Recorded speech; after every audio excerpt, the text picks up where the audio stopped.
Listen, you and I are going to unpack my breaking point today. When I prepared to fight her family's massive empire, she finally realized she could not control her live-in husband anymore. But handing her those divorce papers left her stunned. I was walking away with absolutely nothing, even giving up custody of my own son. Sitting on the sofa, I calmly told her our marriage was already dead, signing it was best for us both. She and her mother wanted Xu Zhiyi in my place anyway, so I was stepping aside. With that, I walked right out of that house. I figured she would be thrilled to sign the papers. Instead, she tore them to shreds.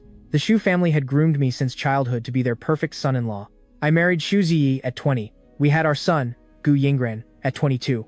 He was so much like her, always quiet, never wanting to be close to me. Last night, my boy approached me for the first time, saying his uncle Xinian was sick and dying. His dying wish was to marry his mom. He asked if we could divorce. Right then, I lost all love for both of them. So be it. I would give them exactly what they wanted. At breakfast, I slid the divorce papers over to Xu Zhiyi, laying all my cards on the table. I thought about our son's words all night. Since he loved Xu Zhiyi so much, I agreed to walk away and give up my custody rights. I told her to put my share of our assets into our son's name as my child support, leaving clean. Xu Zhiyi set down her coffee, frowning. She asked if I was speaking to her. Seeing the Bluetooth earpiece blinking in her ear, I instantly realized she had not heard a single word I just said. A crushing wave of exhaustion washed over me. Every single conversation ended in total dismissal. Lately, she had been coming home reeking of ambergris cologne. My son casually mentioned it was Xu Zhiyi's favorite scent. I could not help but ask her who she was seeing. Xu Zhiyi just muttered it was a friend, barely glancing my way. Honestly, after 5 years of marriage, I doubt she even remembered her own husband was named Gu Shiye. I was entirely done with this suffocating life. I grabbed the divorce agreement, flipped it right to the very last page and pushed it toward her, telling her to sign it, that it would only take a minute. Xu Zhiyi shot me an icy glare. Right as she reached for it, our son ran in, asking if she was playing golf with Uncle Xinian later, begging to tag along. Seeing her stand up, I firmly grabbed her wrist, demanding she sign. Xu Zhiyi finally looked at me, genuine shock in her eyes. She clearly was not used to her spineless husband, suddenly growing a backbone. My son tugged her, whining that Uncle Xinian would be mad if they kept him waiting. She instantly softened. The very next second, she scribbled her signature without even reading a single line. The two of them hurried out. I could not tell if that blind signature meant she trusted me or just deeply did not care. Gripping the pen, I signed my own name right beside hers. For the rest of my life, my name would only sit beside hers twice. First on our marriage license, and now here. My hand ached endlessly as I set the pen down. I took a heavy breath, sealed the divorce papers, and sent them off to my attorney. Then, I headed upstairs to pack. Pulling open my closet, I stared at rows of expensive clothes. I hated every single piece. Nobody knew that before I turned 16, I lived for bungee jumping, street racing, and being loud. But the second I married into her family, they stripped that away. I had to be the mild, obedient partner. Because the Xu family only wanted a perfectly polished trophy husband. Yet, even after killing my true self, I got zero respect. Her wealthy friends just mocked me, calling me a useless parasite and a plastic doll. They constantly whispered about how Xu Zhiyi belonged with her instead. Staring at that wardrobe built for a puppet, a wave of pure disgust hit my stomach. I barely made it to the bathroom before throwing up. Washing my face, I glared at the lifeless stranger in the mirror. Walking away was the best decision of my life. I finally managed to dig out one old jacket from before the wedding. I called my best friend to pick me up. Her estate was never my home, and my own family abandoned me the day I married her. My friend pulled up outside, looking completely puzzled. He asked why I was suddenly free. Today was my birthday, and I had told him I was spending it with my family. I froze. Checking my phone, I saw the dinner reservation I booked a week ago. I had texted my wife about the date, but her chat was still entirely empty. Not a single reply. Old me would have been crushed, but knowing the divorce was in motion just brought peace. I hopped in his car, heading straight to that restaurant. But the moment we gave my reservation name, the manager awkwardly offered a refund, saying the entire place was booked out by CEO Xu. She was throwing a massive birthday party for her husband, and the young boy was waiting for his dad. They offered me double my deposit back. My friend just laughed, pulling me inside, telling the manager I was the husband. But as we stepped into the grand hall, we heard it. The sickeningly sweet laughter of a perfect family. My wife and my son were showering Xu Zhiyi with birthday wishes. She wished him endless joy, while my boy prayed for his uncle's dreams to come true to marry his mom and become his real dad. I just stood there watching. The three of them sat down, completely glowing. My wife's eyes never once left Xu Zhiyi. She pulled out his chair, poured his tea, and smoothed his collar with such care. In 5 years of marriage, that woman never even learned my birthday, let alone threw a party. Even with me raising her child every single day, she had never poured me a glass of water. My friend was furious, ready to storm over and flip their table. I grabbed his arm, telling him it was over. The divorce papers were signed. He dragged me straight back to his place. I felt numb, but he was raging. He wrapped an arm around my shoulder, cursing her as a monster and my son as an ungrateful brat, reminding me how I spent 5 years trapped as their servant. No career, no friends. Whenever he finally dragged me out, one call from her. Let me ask you this, who wouldn't snap? I used to run home to cook her hangover soup. I stayed awake for weeks rocking our crying infant. I bled for them, only to be tossed aside. He told me to just let the tears out. Listening to his angry rant, I leaned back. Taking a heavy swallow of beer, I sank into the cushions. Cry? The tears were completely gone now. But God, I had shed enough of them, like when her mother forced me to learn high society manners, or when I begged my wife for attention and got silence, or waiting past midnight in the dead of winter, only for her to ignore my calls, or when our boys spiked a fever at 3 in the morning and she just hung up the phone. I used to pray for a normal, loving home, but I was invisible to them. 5 long years. I should have walked away sooner. After drinking myself to sleep, sweetie, I woke up early, the next morning to my phone buzzing. It was her, sounding like she just rolled out of bed, demanding to know where her Monday necklace was. Pure muscle memory kicked in. I told her it was in the top closet drawer. She asked for the earrings, and I gave the exact spot. Only then did it actually hit me. We were over. I never had to lay out her outfits at dawn ever again. Never had to wait up until midnight just to serve her a warm bowl of soup. She had not even noticed I had permanently moved out of our massive villa. I politely suggested she make the nanny reorganize her closet. Let them find her jewelry from now on. I reminded her we were getting divorced, making these morning calls wildly inappropriate. She just gave a careless hum over the line. I heard a drawer sliding open on her end, assuming that she finally understood. I was about to hang up when she ordered me to cook her favorite seafood stew and bring it to her corporate office all week. Click. She hung up. It was painfully obvious she had blocked out every single word about the divorce. That crushing feeling returned instantly. You scream until your throat bleeds, and they hear absolutely nothing. Trembling with rage, I blocked her number immediately. Then, I blocked my son's kindergarten teacher just to be safe. But I made one critical mistake. I forgot to block her mother. So later that afternoon, on my way to grab lunch, her mother ambushed me and shoved me into her car. She threw a thick stack of photos right at my face. Intimate shots of my wife and Lucinian. She spat that I was a massive disappointment after being groomed since 16. 10 years, and I still could not keep my own wife in line, she yelled. If she knew I was this useless, she would have let the illegitimate Lucinian marry her daughter instead. A sharp photo edge sliced a bleeding line across my neck. Being chosen by her family made everyone jealous of my luck, but they did not know I lost my freedom at 16, breathing only to be their perfect puppet. The pressure was suffocating. I even faked a high school romance just to trigger a scandal, hoping she would cancel our arranged engagement. But she did not care, and my own father shipped me off to an all-boys school overnight. 5 years of marriage, but 10 straight years of absolute control. I was done. I looked her mother in the eyes and announced the divorce was already signed. I was giving up custody and walking away clean. I told her to go buy a better son-in-law. Then I reached for the door handle. The old woman froze, before viciously digging her claws into my arm, screaming that I wouldn't dare. Her blood-red nails pierced deep into my skin, burning like actual needles. I slowly turned to her with a cold smile. I told her there was nothing left to fear. Being her puppet was a curse, not an honor. Pushing up my sleeve, I finally showed someone the layers of old, faded scars. Seeing those jagged white lines, she gasped and released me. I just smiled, tracing the ruined skin. I confessed how badly I wanted out. Every time the trap felt too tight, I took it out on myself. I asked if she knew what I screamed in my sleep for the past decade. Staring dead into her pale face, I spoke slowly. I told her I was begging for someone to save me, but now I knew I was my only savior. I had to break free to survive. Leaving her in total silence, I finally stepped out of her car. She did not try to stop me this time. Still, the suffocating rage boiled inside me. I needed to let it all out. Pulling the tarp off my old cherry red supercar, I slammed the gas pedal. But of course, my wife's shadow cursed me. Drifting through an intersection, I nearly slammed head-on into a sleek black Maybach. Her Maybach. The guy jumping out of the driver's seat was her personal assistant. I rolled down my tinted window, and his jaw dropped. He stuttered out my title. His absolute shock made total sense. For 5 years, her entire circle saw me as a quiet, spineless doormat, just a boring pushover. Seeing that exact guy street racing a beast like this was obviously a major glitch in their matrix. I offered zero explanations. I just tossed him an insurance card, told him to bill my agent, and snapped my racing helmet back on. Revving the engine, I swerved around him. I watched him sprint back to the Maybach, desperately warning his boss that her husband was behind the wheel. I saw her pinch her forehead, coldly ordering him to drive. Whether it was her husband or a complete stranger nearly wrecking her car, she truly could not care less. Her assistant wisely shut his mouth, but fate is hilarious. Just 3 hours later, the two of us collided again. She was touring a brand new racetrack complex with investors. A massive amateur race was kicking off. My red supercar tore across the finish line, dominating the entire pack in a cloud of burning rubber. I stepped out of the driver's seat, wearing my fitted crimson racing suit, moving with a dangerous, powerful energy. You and I know this is just the beginning. The crowd could not look away. Even my cold wife stared with obvious admiration.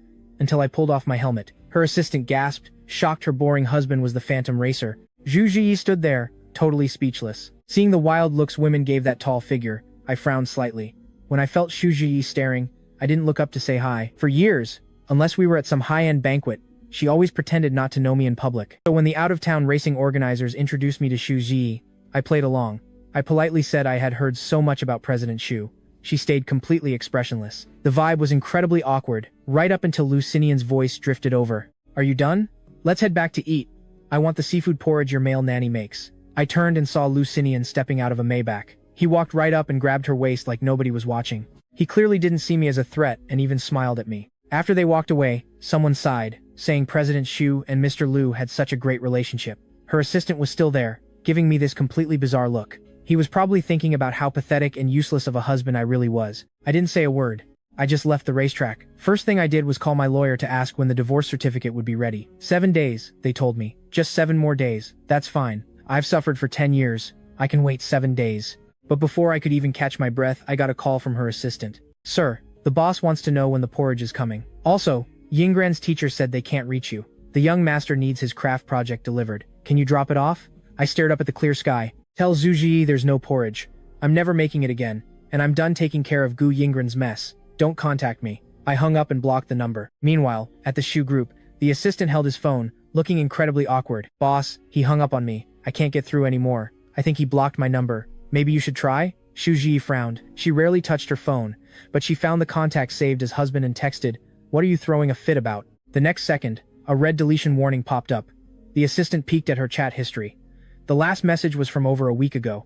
He suddenly realized my birthday was the exact same day as Lucinian's. Boss, did you forget to get him a birthday gift? Xu Zhiyi went quiet for a second. The assistant wasn't surprised at all. After all, the chat log was just endless unread messages from me. Then she finally spoke up. Just buy a late birthday present for him. Pick out whatever. The assistant nodded. Before he could even pull out his phone to shop, she was already back to reading her files. He sighed and quietly left the office to find something fast. By evening, I actually received a birthday gift from her assistant. I was pretty shocked, but I refused to accept it. I had no clue what she was trying to prove. My birthday was already over. What's the point of a gift now? Besides, for 10 years, my only birthday wish was freedom. Getting this divorce was finally giving me exactly that. I figured during this 7-day wait, we wouldn't cross paths again. But right after the assistant left, my mother-in-law texted me. Shiye, I don't care about your divorce. But my grandson better not be affected by this. How could Yinggran even be affected? He was the one who told me to divorce his mom in the first place. Before I could even reply, more texts popped up. If you want this divorce to go smoothly, you better show up at the main house this weekend to see my grandson. Ever since Yinggran was born, we always took him to the old house on weekends. Today happened to be Friday. Normally, I'd pick the kid up from kindergarten and head over. Xu Zhiyi was always too busy and never came home before 10. But this time, when I got to the house, she was already there. I completely ignored her and headed for the stairs. But she blocked my path. Out of nowhere, she asked if I liked the gift. I stared at her in disbelief. Did she really not know I rejected it? Then again, she treated me like thin air anyway. I didn't want to talk to her, so I just gave a fake nod. Then she actually ordered me around. Yinggran is carving a wooden charm for Sinian. Go upstairs and help him finish it. Wow, so the gift came with strings attached. I let out a cold laugh, bumped my shoulder past her, and walked up without a word. She frowned but stayed quiet.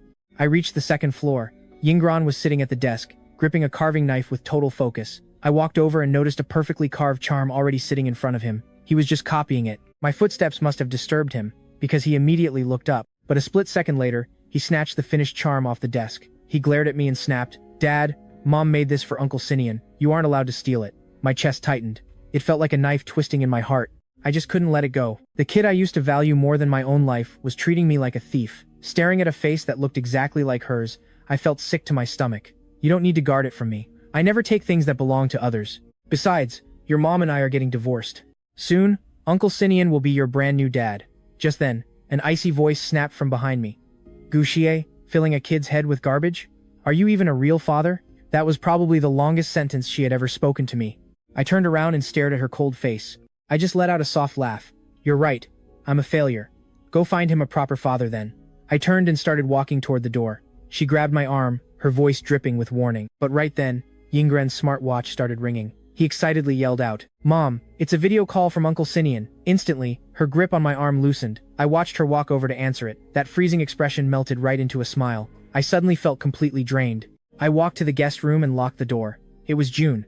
but I felt so incredibly cold. That night, I dreamed of my 16-year-old self. I watched my puppy get thrown to its death. I fought back, only to be pinned down by bodyguards in total despair. Because my wife was allergic to fur, I wasn't allowed to have a dog. Then I dreamed of being 19, sent to a male virtue class by my own dad. I was top of my class, guaranteed a spot at a good university, but locked in that cage instead. They cried and told me to keep moving forward.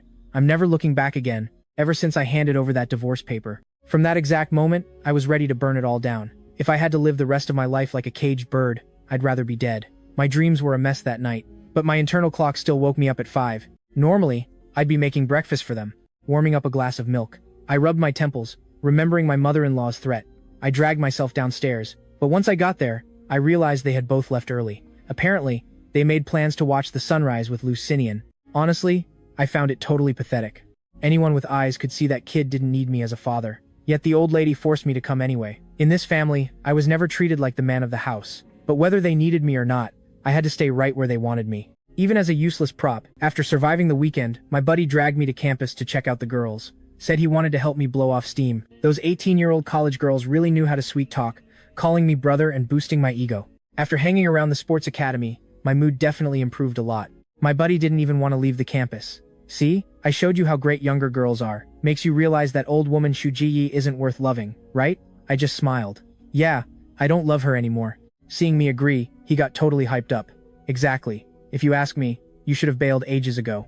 Literally any of the girls we know would be better at loving someone than that heartless block of ice. Once you're out, just find a sweet, obedient girl to date and marry. Life will be amazing. I was just laughing and agreeing with him when someone coughed right behind us. I turned my head. Xu Zhiyi and her assistant were standing right there. The assistant looked terrified. She had her back to the light, so I couldn't read her face. Then again, she never had an expression for me anyway. I pretended not to notice her and tried to pull my buddy away. I figured she wouldn't care about the cold shoulder. But she actually stepped up and grabbed me. I have a gathering you need to attend. Come with me. Without giving me a chance to say no, she dragged me right into her car. Sitting inside, my mind was spinning. In my memory, she always treated me like air. No emotions, no opinions whatsoever. The only time she ever acted this forceful was in bed, when she used to constantly demand more from me. Just as I snapped back to reality, she spoke up. Xu Zhiyi, for families like ours, being suitable is what matters most. I froze for a second, realizing she was countering what my buddy had just said. So love doesn't matter? Caring doesn't matter? I let out a bitter laugh, glaring at her coldly for the first time. Your idea of suitable just means me swallowing my pride. Why should I? She stared at me for several seconds but stayed quiet. I didn't want to waste energy guessing her mood, so I just closed my eyes. When we arrived at the club, I realized it was just a small private hangout with her friends. She had never brought me to something like this before. Honestly, I hated her crowd. They always looked down on me, calling me a fake plastic husband, so I didn't smile once. I just sat there and drank a little. Getting a bit buzzed, I got up and headed to the restroom. Once I was gone, her friends started talking. Someone eagerly asked, Zhiyi, your husband didn't even smile today. He actually rolled his eyes at you. Yeah. Rumors say you two are getting a divorce. Guess it's actually happening. She frowned deeply. Who said I'm getting a divorce? Since I got married, my husband for the rest of this life will only be Shiye. Her friend looked shocked. Are you serious? She just glanced at them and said nothing. The friend looked incredibly awkward, finally forcing out a few words. I mean, remember Boss Lin? She was exactly like you.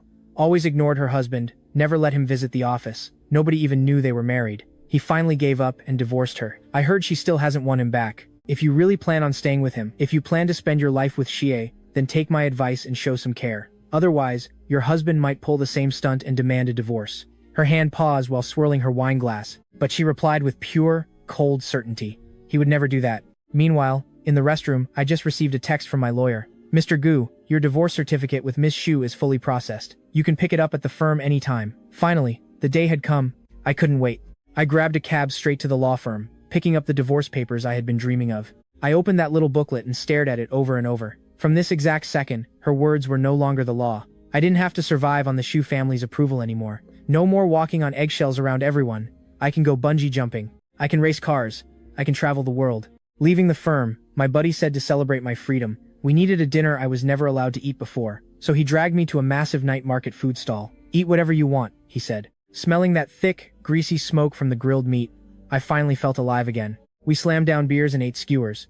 We danced right on the sidewalk, laughing like absolute maniacs. Eventually, I laughed so hard I started crying. Those 10 years of invisible chains finally melted away. Maybe I had just been suffocating for too long. My pain and frustration desperately needed an outlet. So I took my son, Gu Yingren, off my block list, and dialed his number. The second he picked up, my eyes went totally red. Listen to me, Yingren. Even if you hate my guts, I'm still your real dad. I was the one staying up all night when you had a fever. I tutored you every single day. So I'm still the villain here. Ever since you defended that outsider and called me vicious, I stopped being your father. Don't call me dad anymore. You don't deserve it. Xu Zhiyi, what are you talking about? Xu Zhiyi's icy voice pierced the receiver. I froze, realizing my son was with her. I immediately sneered. President Xu, instead of lecturing me, you should manage your son. Did you know? The night before my birthday, he told me to divorce you so Lu Xinian could take my place. The funny part? That was the longest sentence he ever said to me. Congratulations, Xu Zhiyi. I'm giving you all exactly what you want. With that, I blocked Gu Yingren again and spent the night drinking with my buddies. First thing the next morning, I booked a flight out of the country. I knew my reaction was extreme yesterday, and with the divorce news spreading, the Gu family would never let me off. They might force me to my knees, begging Xu Zhiyi to remarry me. Or worse, threaten me into marrying another wealthy heiress. I had to escape and never return. Bidding my friends goodbye, I packed lightly and headed out. To my surprise, a Maybach was parked right outside. Xu Zhiyi stepped out with Gu Yingren and walked toward me. Gu Yingren, apologize to your father. The boy, face pale, gripped his clothes tight and bowed to me. Dad, I'm sorry. I shouldn't have cursed at you and I shouldn't have told you to divorce Mom. I know I was wrong. Will you forgive me? I chuckled lightly. No need to apologize. I vented my anger, and I truly don't care anymore. But to my shock, Xu Zhiyi actually spoke up. I apologize for not raising him well. I share the blame too, she added. How rare. I never thought I'd live to hear Xu Zhiyi apologize. But could a simple, sorry, erase all that damage? Absolutely not. Then I remembered the package in my bag, the one I meant to mail from the airport. I looked right at her. If you're truly sorry, drive me to the airport. Xu Zhiyi looked confused. The Xu family has no overseas events lately. Where are you flying to?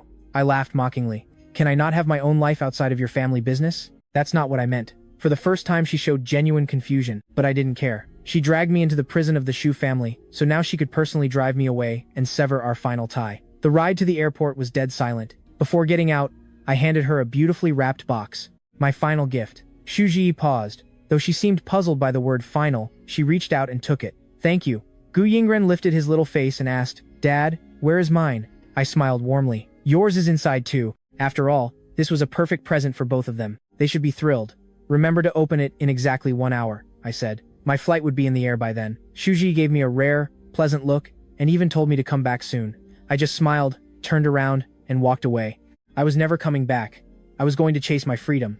Xu Zhiyi stared at that lonely figure disappearing into the airport. For some reason, a deep unease washed over her. She gripped the box, wanting to tear it open right then, but her son stopped her. Mom, we promised Dad we'd wait an hour. We have to keep our word. For the next 60 minutes, Xu Zhiyi held her documents but couldn't read a single page. She kept glancing at the gift box. Finally, the hour was up. Gu Yingren eagerly reached for it. Mom, what did Dad give us?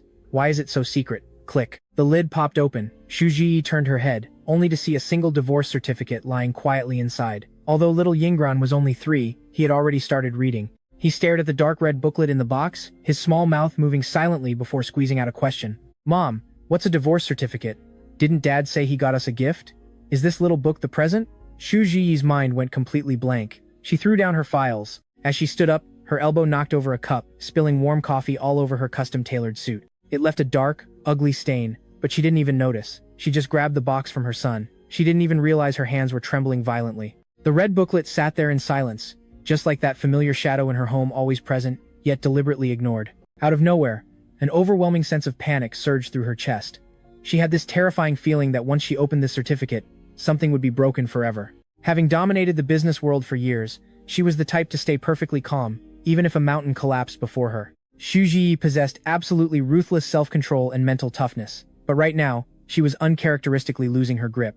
With shaking fingertips, she slowly picked up the red book. She took several deep breaths before flipping it open. The moment she saw her name next to Xu Zhiyi's, her dark eyes widened in pure shock. She could hardly believe her own eyes. With a heavy thud, she snapped the certificate shut. She wanted to call him immediately, but remembered he was likely in the air. Frustration boiled over.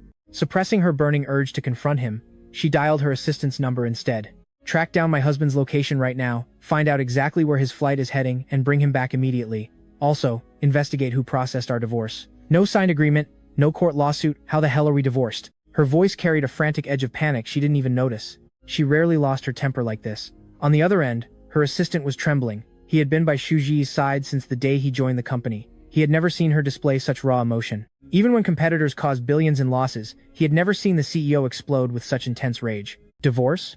Could it really be because of that completely insignificant Xu Zhiyi? The assistant shook his head, finding it utterly unbelievable, but he stayed perfectly professional, acknowledging the order before scrambling to work. Xu Zhiyi paced relentlessly back and forth across the massive study.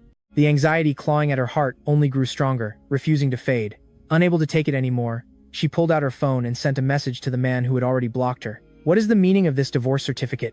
You're an adult. Why pull this childish prank? Message me back when you land. Yingren and I are worried about you. She paused for a long time, fingertips hovering over the screen, before typing again. If there's a problem, we can sit down and talk. You're a father now, not a kid. Every single message vanished into the void. Xu Zhiyi collapsed into her executive chair, exhausted, pinching the bridge of her nose. Nearby, Gu Yingran, who had been quietly playing with blocks, looked up innocently. Mom, does this gift mean Dad is divorcing you?